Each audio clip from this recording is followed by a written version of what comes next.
Hey there, my name is Timothy Roberts, and in this video we're going to talk briefly about hi-hats.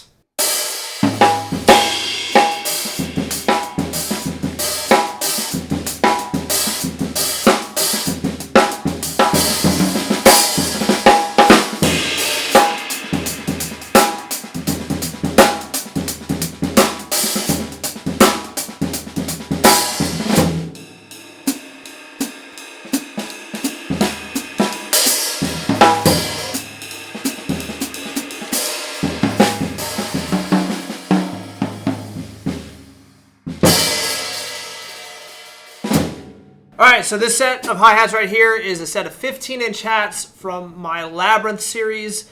My Labyrinth series cymbals have an aggressive sound, slightly trashy, definitely complex, and they have a nice glassy, shimmery nature on the top end. These hi-hats in particular have a top hat that is around 1,000 grams. The bottom hi-hat is around 1,150, 1,200 grams, kind of in that range. So these are not paper-thin hi-hats. They're also not heavy hi-hats. They live kind of in the middle. And in this video, I really want to talk about your hi-hats, how they translate, kind of the different styles of hats you can get, and depending on the style of music you play, what kind of hi-hats you would want to look out for. So in general, you guys probably know this, but in general, the bottom hi-hat is going to be heavier than the top hi-hat. The reason that is because that bottom hi-hat is going to give you a nice foot sound, and it's going to give you cut.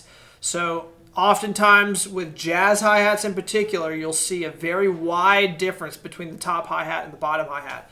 I had a set of Turkish-made hi-hats back about a decade ago that I used all the time on jazz gigs, and it was a 14-inch set. The top hi-hat was barely 800 grams. The bottom hi-hat was 1,200 grams. So there was just this massive difference.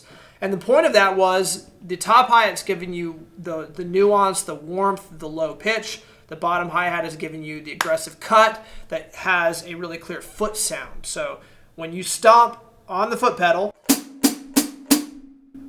how clear is that sound, and will that sound cut through a mix and be heard, especially if you're playing jazz.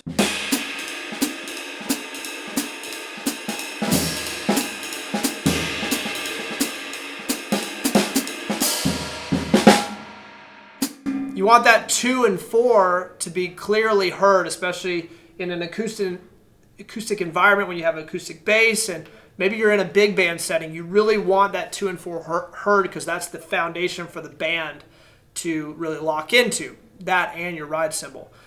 So with hi-hats, a lot of the super old vintage hi-hats, some of them at least, were match weighted, which means the top and the bottom hi-hat were approximately the same weight. Those hi-hats can sound stunningly good, and they can be amazing hi-hats for just playing by yourself in your drum room. They can be some of the most amazing sounding hats ever. But when you get them into an open environment or a louder environment, you're going to find that some of them will lack some body and some beefiness to them so that they can get the job done musically. So there is always this differentiation we have to make with cymbals in general, and drums for that matter, but this differentiation between the gear that we like to sit behind and play and then the gear that we need to perform and execute the job in a live music context. So oftentimes those two things are at odds.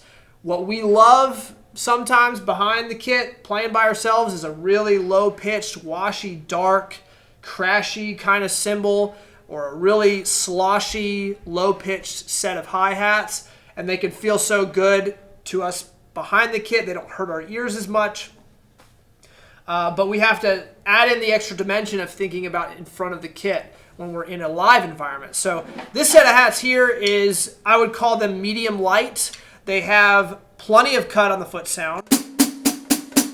The stick also has a bunch of cut, but it's not brash and it doesn't hurt my ears sitting behind them.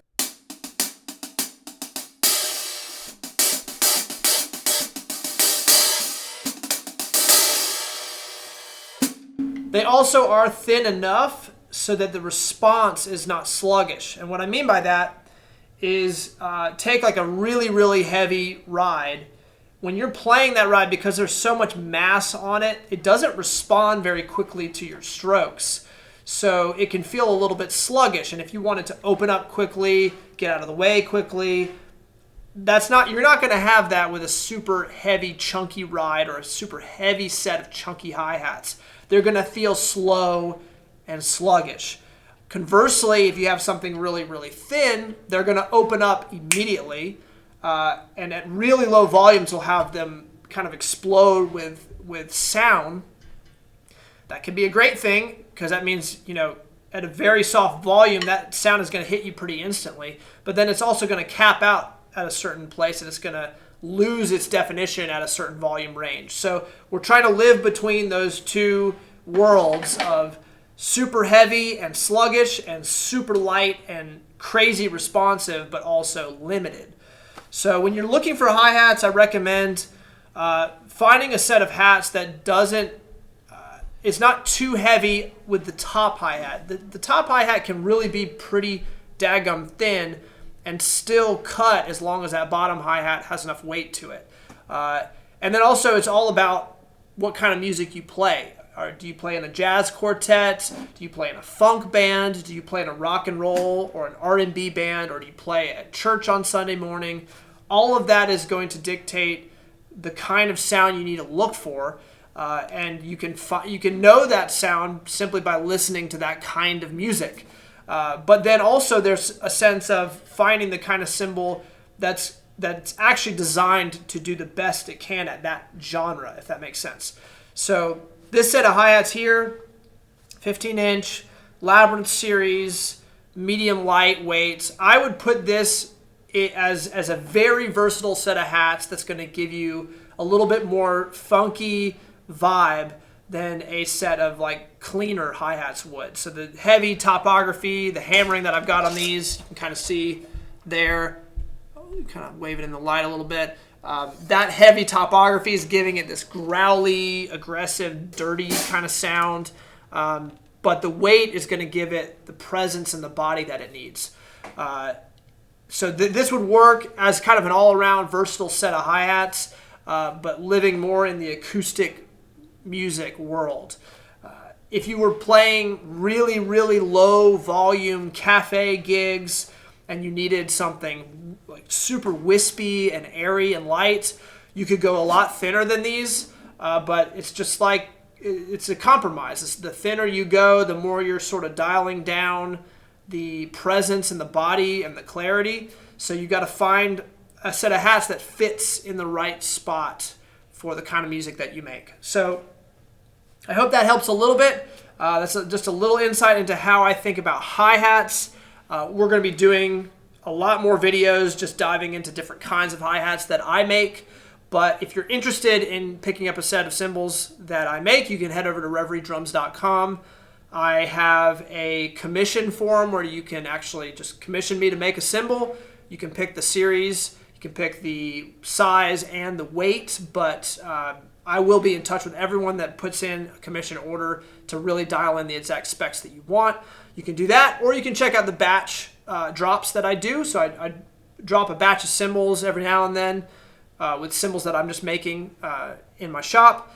And if you're subscribed to my newsletter, you'll get an early notification for when those go live. So anyway, that's enough talking for now. Drop a comment below. Let me know what you think. Hit the subscribe and the bell if you want notifications. Keep an eye out for the next video. I'm Timothy Roberts. Thanks for watching.